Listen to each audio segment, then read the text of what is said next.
most of the people getting sick are also children in places where the vaccination rates are a lot lower than they are here in New York State. Before the measles vaccine came out in 1963, a lot of kids got measles when they went to the doctor. It looks like a runny nose at first. And so a lot of these kids would come into the pediatrician's office, and it's very infectious. So they infect everyone else in the pediatrician's office. After the runny nose, you usually get a fever and a full body rash. As of Thursday, the CDC reported 93 cases of measles in the U.S. this year. 30% involved kids under 5, 52% were ages 5 to 19, and 16% were 20 or older. The vast majority were unvaccinated or had an unknown vaccination status.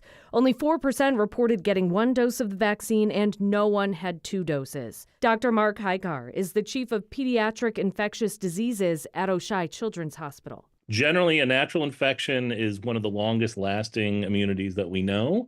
The vaccines are really close to a natural infection on how long the immunity lasts.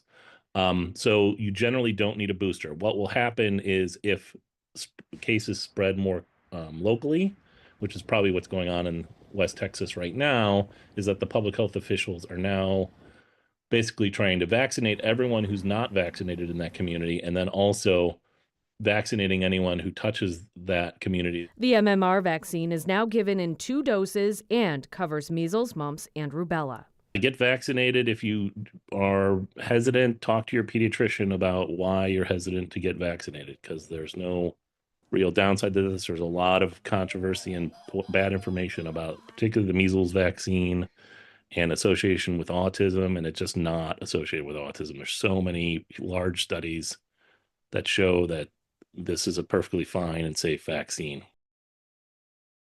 And New York State has some of the highest vaccination rates in the country. The CDC says nearly 98% of kindergartners were vaccinated last school year. On your side, Kelly Dudzik, Channel 2 News.